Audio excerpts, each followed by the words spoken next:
तो गाइस मैं हूं अंकित और आप दिख रहे हैं रेसलिंग फैंस नेटवर्क। तो night of champions is officially over and ये वीडियो मैं रात के 1:45 रिकॉर्ड कर रहा हूं। सुबह में आपको ये वीडियो मिलेगी। आपको पेपर कैसा लगा 10 में से रेट करके बताइएगा। सो जो शुरू होता है Cody Rhodes and Randy Orton के king of the ring final से। जो भी इस मैच को जीतने वाला था वो किंग ऑफ द रिंग बनने वाला था एंड समरस्लैम में जाके वो जॉन सीना नहीं तो सीएम पंक को चैलेंज करने वाला था उनकी अनडिस्प्यूटेड चैंपियनशिप के लिए। अब ये मैच अच्छा था। इस मैच के अंदर स्टोरी टेलिंग बहुत थी। शायद इसको ज़्यादा स्टोरी टेलिंग के लिए नहीं डिस्कस किया जा रहा जितना इसको करना चाहिए। मैंने देखे ट्विटर अकाउंट्स पे अलग अलग ट्वीट्स बहुत सारे, लेकिन किसी ने भी इतना एम्फेसाइज नहीं करा जितना मैं करना चाहता हूँ। मुझे लगता है कि इस वाले मैच में भाई डब्ल्यूडब्ल्यूई ने बहुत सारे फ्यूचर प्लॉट्स दिखाए हैं हमें। Cody Rhodes is definitely turning heel, he is changing. Cody Rhodes बदल रहे हैं, इवन जॉन सीना भी बदल रहे हैं, वहाँ पे भी हम लोग आएंगे। But Cody Rhodes is actually changing. तुम इस मैच में देखोगे कोडी रोड्स ने भाई रैंडी ऑर्टन की इंजर्ड बैक पे कई बार जो है भाई अटैक किया। ऐसा नहीं है कि रैंडी ऑर्टन कंप्लीटली इंजर्ड हो गए थे, लेकिन उस बैक को वो सफर कर रहे थे। And Cody was not like this. कोडी ऐसे नहीं है, Cody is not known to be like this.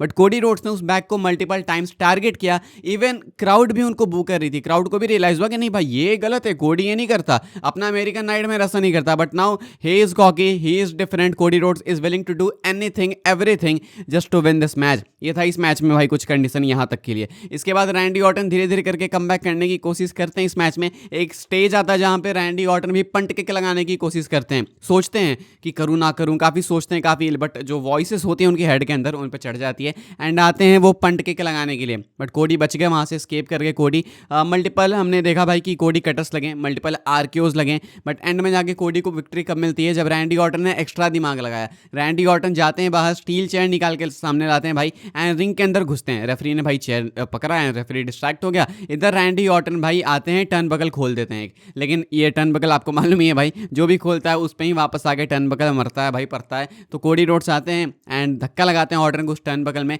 जिसके कारण ऑर्टन को सफर करना पड़ा। एंड इसका फायदा उठा के कोडी टाइम का फायदा लेके भाई हिट करते हैं एक अच्छा सा क्रॉस रोड्स एंड पिन कर देते हैं रैंडी ऑर्टन को। एंडिंग थोड़ी सी धीमी लगी लोगों को एंड ये पूरे इवेंट के साथ सेम था। मैच ठीक जा रहे हैं, एंडिंग आके फ्लैट हो जा रही है। मतलब ग्राफ कुछ ऐसे जा रहा है, धीरे धीरे ऊपर जा रहा है, ऊपर जा रहा है, ऊपर जा रहा है एंड एंडिंग जैसे आती है नीचे डप, ऐसे हो जाता है। तो ये कहीं ना कहीं इस इवेंट के साथ डब्ल्यूडब्ल्यूई को सीखना चाहिए कि यहाँ पे एंडिंग इन्होंने हर एक मैच में ऑलमोस्ट गलत ही करी है, गलत तरीके से करी है। तो यहाँ पे कोडी जीत जाते हैं एंड जीतने के बाद भी प्लॉट्स हैं यहाँ पे फ्यूचर के लिए। प्लॉट्स ये हैं कि रैंडी ऑर्टन भी टर्न करने वाले हैं। नहीं कह सकते कि रैंडी ऑर्टन टर्न नहीं करेंगे। रैंडी ऑर्टन के फेशियल एक्सप्रेशंस लगातार 2 साल किंग ऑफ द रिंग में हारना, रैंडी ऑर्टन भूलेंगे नहीं। कोडी रोड्स प्रोमो में, मैच के बाद प्रोमो में काफ़ी कॉकी दिखते हैं। पहले कोडी कहा करते थे कि मैं जीत सकता हूँ, मैं कोशिश करूंगा जीतने की, जो बेटर मैन होगा वो जीतेगा। बट अब कोडी कहते हैं कि अब मैं जीतूंगा। तो ये है अब उस वाले कोडी इस वाले कोडी में अंतर। He is definitely changing and अब जो कोडी रोड से भाई समरस्लैम में वेट करेंगे अपने अपोनेंट का, वो अपोनेंट कौन है वो भी हमें शो के एंड में पता चला, लेकिन मैं अभी नहीं बताऊंगा ताकि हम लोग सिस्टमैटिक तरीके से आगे बढ़े। तो इस तरीके से भाई कुछ कोडी रोड्स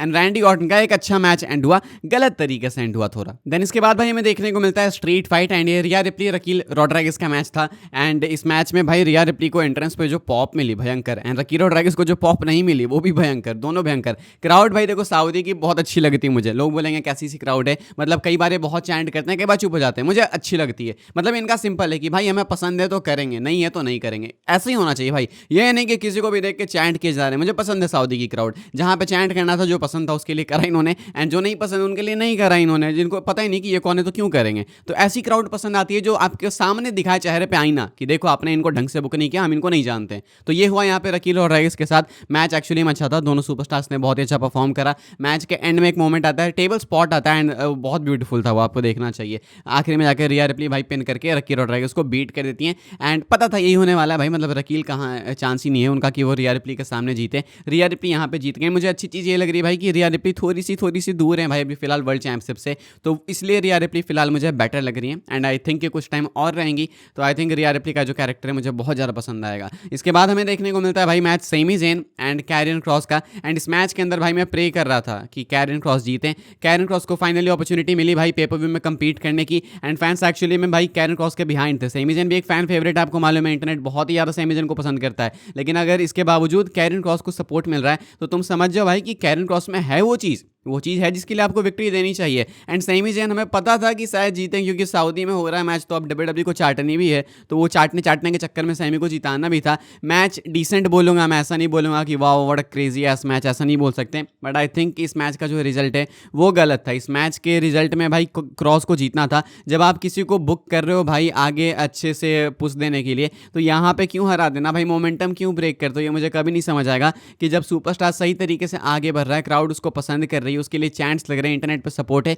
तो आप खुद क्यों रोड ब्लॉक डालते हो भाई। ये भगवान मान लेते क्या खुद को। वो कहते हैं ना कि भगवान अच्छे इंसान की परीक्षा लेता है, जब आपको कुछ बड़ा करना होता है तो आपके रास्ते में परीक्षा आती है। तो ये डब्ल्यूडब्ल्यू वाले खुद को भगवान मान लिए क्या कि भाई हम भगवान हैं और तुम कुछ अच्छा करो उससे पहले हम तुम्हारे रास्ते में रोड ब्लॉक्स डालेंगे। तो यहाँ पे नीड नहीं थी भाई सैमी ज़ैन को जीतने की, लेकिन यहाँ पे फिर भी सैमी ज़ैन को विक्ट्री मिलती है। एंड मुझे लगता है भाई कि डब्ल्यूडब्ल्यू वाले इस चीज़ को बहुत ही प्रेडिक्टेबल बना रहे हैं। अब इस पॉइंट पे सैमी ज़ैन को 1-2 मैचेस हारने चाहिए सऊदी में, क्योंकि अब ऐसे हो गया है कि सऊदी है तो सैमी ज़ैन जीतेगा ही जीतेगा, तो ऐसे में मज़ा नहीं आता ना। मैच तो पहले से पता हमें, मैच सेट हुआ, ठीक है सैमी ज़ैन जीतेगा, तो ऐसे थोड़ा सा इनको बदलना चाहिए पैटर्न, थोड़ा सा अनप्रेडिक्टेबल करना चाहिए था। पर ठीक है, अभी आई होप भाई किससे कोई मोमेंटम ब्रेक ना हो क्रॉस का। ऑल्सो भाई मैच के अंदर क्रॉस ने प्रूव किया कि वो लेते हैं, बम्प्स लेते हैं, मतलब ये उन पर एलिगेशंस लगे थे कि वो नहीं लेते। इस मैच में भाई ब्लू थंडर बॉम्ब भी लिया उन्होंने, मल्टीपल मूव्स लिए एंड मल्टीपल बम्प्स लिए, तो प्रूव करते हैं कि लेता हूँ भाई मैं, ये फालतू रूमर्स मत बनाया करो मेरे नाम पे। देन इसके बाद हमें देखने को मिलता है भाई Solo Sikoa and Jacob Fatu का match. This was a good match. I think इस मैच से ज़्यादा कुछ किसी के पास कंप्लेन करने को होगा नहीं। इन दोनों ने स्टार्ट सही करा भाई। एक बहुत ही अच्छी बात बोली सोलो सिकोआ ने इस मैच में कि मैंने तुमको सब दिया लेकिन तुमने मुझे सामने से कुछ नहीं दिया, मतलब जेकब फाटू को, कि तुमने मुझे उस तरीके का प्यार वापस नहीं लौटाया, यानी कि अनग्रेटफुल कह रहे थे यहाँ पे जेकब फाटू को। एंड आई थिंक अगर तुम डीप सोचो तो सोलो सिकोआ एक्चुअली जेकब फाटू को यहाँ पे लेके आए। जेकब फाटू को लाने में सोलो का हाथ था, उनको पुश कराने में सोलो का हाथ था, तो कहीं ना कहीं स्टोरी के हिसाब से ऑब्वियसली तो यहाँ पे कहीं ना कहीं अनग्रेटफुल लग तो रहे जेकब फाटू। सोलो के पास पॉइंट है, इज नॉट रॉन्ग। मैच में भाई मजा तो तब आता है जब गोट का रिटर्न होता है। डैम इट भाई, the GOAT is back, Tonga Loa is back, the best part of the show. Tonga Loa आते हैं भाई एंड भयंकर, और तुमने और देखा था क्या, टोंगा लोआ आते हैं भाई, क्राउड बोलती डैम, क्राउड पागल, लोग सनसनाटे हो गए कि भाई ये कौन है, ये कौन है। मतलब मुझे नहीं लगता भाई कि लिसनर आएंगे तो वो भी ऐसा पॉप मिलेगा। दिस इज द गोट, बहुत टाइम से मिस कर रहे थे हम लोग, but now he is finally back and I hope he is here to stay. And इनको भी भाई तुम ला के दो एक वर्ल्ड चैंपियनशिप, इनके लिए एक अलग चैंपियनशिप बनाओ। टोंगा लोआ का रिटर्न हुआ भाई, मजा आ गया, इवेंट 5 स्टार हो गया। इतना ही काफी नहीं था भाई, तो डब्ल्यूडब्ल्यू ने बोला एक और हमारे पास तुरुप का इक्का है, हम हीको लियो को भी लाएंगे। हीको लियो आते हैं भाई एंड जेकब फाटू को कॉस्ट कर देते हैं। हीको लियो के पास वो फिजिक है भाई, लंबे हैं, कदकाठी है, बॉडी है, एंड आते हैं जोक स्लैम लगाते हैं। टेबल इन्होंने भाई बना दिया है लोहे का, टेबल तो टूटना ही नहीं है भाई। इतने अच्छे स्पॉट्स होते थे भाई, टेबल टूटता था तो मजा आता था, टेबल तो अब टूटेगा ही नहीं। क्या नीड थी इस चीज़ को करने की। टेबल से भाई तो याद है कि स्लिम जिम वाले टेबल्स नहीं थे भाई यहाँ पे, तो वो भी बहुत अच्छा लगा मुझे देख के। सऊदी वाले भाई बैन करके रखते हैं, चीज़ों को नहीं मानते। वो पिछले बार प्राइम भी नहीं था तो स्लिम जिम भी नहीं था यहाँ पे, तो बाद में होगा वापस, लेकिन यहाँ पे नहीं था। जेकब फाटू हारते हैं भाई हीको लियो टोंगा लोआ के हेल्प के कारण। सोलो सिकोआ बन चुके हैं new WWE US champion and अब यहाँ से जेकब फाटू कंप्लीट फेस हो चुके हैं, तो इनका रिडेम्पशन आग चालू होगा। नई ब्लड लाइन में फिलहाल कौन है भाई, तो सोलो सिकोआ है, हीको लियो है, टोंगा लोआ है एंड चौथा बंदा जिसके बारे में आई डोंट थिंक कोई केयर भी करता है, जेसी मटियो, वो भी है। इनको डब्ल्यूडब्ल्यू को भाई मुझे लगता है जेकब फाटू के साथ डालना चाहिए था। आई डोंट थिंक कि ये जेसी मटियो वाली चीज़ वर्क कर रही है। This is definitely not working भाई। इसके बाद मैच होता है भाई अपना क्वीन ऑफ द रिंग का finals, Jade Cargill and Aska के बीच में। ये वाला मैच मुझे नहीं पसंद आया। जेड कारगिल का बस रिंग गियर याद है भाई, इस मैच से अगर तुम मुझसे कुछ पूछोगे तो ये भी एक फ्लैट एंडिंग, अचानक से ही मैच एंड हो गया, मतलब चलते चलते एंड हो गया, मोमेंटम नहीं बिल्ड होता है, अचानक एंड हो जाता है। जेड कारगिल जीत गई एंड जेड कारगिल भाई अब जो है फेस करेंगी समरस्लैम में वर्ल्ड चैंपियनशिप के लिए, मोस्ट लाइकली ईओ स्काई को, आई एम नॉट श्योर, लेकिन मोस्ट लाइकली। तो फिलहाल जेड कारगिल को अपॉर्चुनिटी मिलेगी वर्ल्ड टाइटल के लिए भाई समरस्लैम में, तो ये हो गया यहाँ पे ये भी सेट। तो मुझे लगा था कि आस्का जीतेंगी, लेकिन यहाँ पे जेड कारगिल को विक्ट्री मिली। I don't have a problem, ठीक है चलता है, बस एंडिंग फ्लैट थी। एंड देन इसके बाद बारी आती है भाई अपने लास्ट मैच की, अपने मेन इवेंट की, John Cena versus CM Punk WWE undisputed championship one last dance. इनका मैच एक्चुअली में अच्छा था, लेकिन इसके बावजूद काफ़ी कुछ है बात करने को, तो फुर्सत में करते हैं, ध्यान सुनना। क्राउड वॉज वेरी लिट भाई, क्राउड पसंद आई मुझे। मैच के स्टार्टिंग मोमेंट्स में तुमने देखा होगा, अगर शो देखा हो तुमने तो, कि भाई वो फ्लैश लाइट जला के नाच रहे हैं एंड होले होले कर रहे हैं भाई, वो बहुत कमाल का सीन था, वो मजा आया मुझे देख के। स्टार्टिंग में जो मैच था भाई, स्टार्टिंग ऐसा लगा कि 3-4 मिनट ये दोनों एक दूसरे को ग्रैपल कर रहे थे, बैक एंड फोर्थ ही जा रहे थे, एंड वो बनता क्योंकि दोनों बराबरी के सुपरस्टार्स हैं, हिस्ट्री है, एक दूसरे को जानते हैं, कौन कैसे मूव करता है, कौन क्या करता है। तो स्टार्टिंग 4-5 मिनट भाई इन दोनों ने एक दूसरे को ग्रैपल किया। इस मैच में क्लोज किकआउट्स थे भाई, जॉन सीना ने आई थिंक 3 एज लगाए हैं कुछ ऐसे, एंड सब पे किकआउट किया सीएम पंक ने। सीएम पंक ने ने कुछ आई थिंक 2 GTS लगाए, 2 या कुछ ऐसे 3 या 1 ऐसे, एंड जॉन सीना ने भी क्लोज किकआउट किया। मैच में भाई जॉन सीना जाते हैं एक स्पॉट पे बेल्ट उठाने, अपनी बेल्ट उठाते हैं, एंड वही सेम चीज़ करना चाहते हैं भाई जो इन्होंने पहले कोडी रोड्स के साथ कर रखी है। जॉन सीना बेल्ट उठाते हैं, अटैक करने जाते हैं, लेकिन क्राउड जॉन सीना को ना कहती है कि मत करो यार, तुम ऐसे नहीं हो। एंड यू नो व्हाट भाई, John Cena actually listened, John Cena ने फैंस की सुनी। तो यहाँ पे वही मैं कह रहा था वीडियो के स्टार्टिंग में कि कोडी ने अपना हल्का हल्का रूप दिखाया कि वो हील बनेंगे, जॉन सीना ने हल्का हल्का रूप दिखाया कि वो फेस बनेंगे। जॉन सीना वापस से धीरे धीरे फैंस की सुनना चालू कर रहे हैं, टर्न करने वाले हैं, जॉन सीना किसी भी पॉइंट पे कर सकते हैं। सीना ने फैंस की सुनी, टाइटल साइड में फेंक दिया, एंड सीना जाते हैं भाई सीएम पंक के सामने, तो लग जाता है GTS, किकआउट करते हैं जॉन सीना, बचते हैं उस चीज़ से। एंड होता क्या है भाई, स्पॉइल कर देता है कैमरामैन मेरा पूरा फन। मैंने कैमरामैन को देखा भाई कि वो एंट्रेंस पे उस टाइम कोई नहीं था, ठीक है, एंट्रेंस पे रैंप पे खड़ा है कैमरा लेके। मैं बोला फक भाई बताओ, ये कैमरामैन खड़ा है भाई रैंप पे, उधर देख रहा है एंट्रेंस की तरफ, ऑब्वियस सी बात होगी कोई आने वाला है। रेफरी वहाँ पे गिर गया था भाई, मैं मेंशन करना भूल गया मैं, क्योंकि जॉन सीना शोल्डर टैकल कर रहे थे, तो एक शोल्डर टैकल रेफरी को लगता है, रेफरी घसक गया साइड को। उसके बाद आते हैं भाई सेथ रॉलिंस अपने पंटर को लेके, दोनों ब्रॉन है उनके साथ, पॉल हेमन है, आते हैं money in the bank cash in करने। Bron Breakker and Bronson Reed को एनालिस्ट करते हैं सीएम पंक पे, लेकिन ज़्यादा कुछ यहाँ पे उखरा नहीं भाई, क्योंकि पेंटा वेंटा भी आ गया भाई। ओवर बुकिंग थी मेन इवेंट में भाई, ये ओवर बुकिंग मुझे नहीं पसंद आ रही है। रेसलमेनिया 40 के बाद से ओवर बुकिंग पे ओवर बुकिंग, WWE को बड़े मैचेस के एंड को बुक करना नहीं आ रहा अब, मतलब तुम देखोगे मोस्ट ऑफ द मैचेस में ओवर बुकिंग ही होती है, पेंटा की नीड नहीं थी यहाँ पे। एंड एक्चुअल बोलूँ भाई तो यहाँ पे Bronson read and Bron Breakker की भी नीड नहीं थी, मतलब इनकी दोनों की भी नीड नहीं थी, लेकिन क्योंकि ये सेथ के फैक्शन का पार्ट है तो चलो मैं समझता हूँ।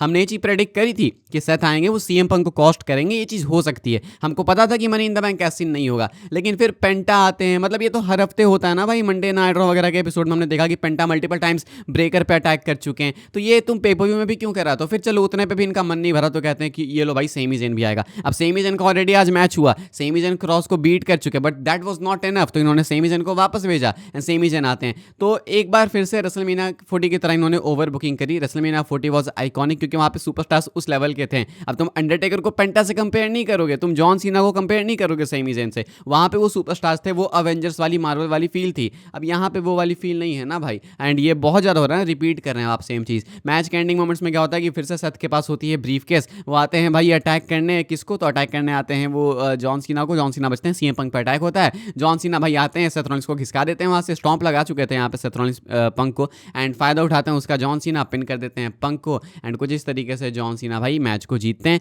टाइटल रिटेन करते हैं, रिंग के अंदर परे रह जाते हैं भाई सीएम पंक गिरे हुए, सेथ रॉलिंस भी उस चीज़ से उबर नहीं पाए, वो भी शॉक होके भाई ब्रीफ केस लेके बैठे हुए थे। जॉन सीना चले गए एंट्रेंस रैंप पे से भयंकर स्मर्क देके एक, तो इस तरीके से शो एंड हुआ। I think this show was a decent show, मैं इसको ऐसे ही बोलूँगा। 10 में से अगर रेट करने की बात आएगी तो मैं इसको 6.5 की रेटिंग देना चाहूँगा।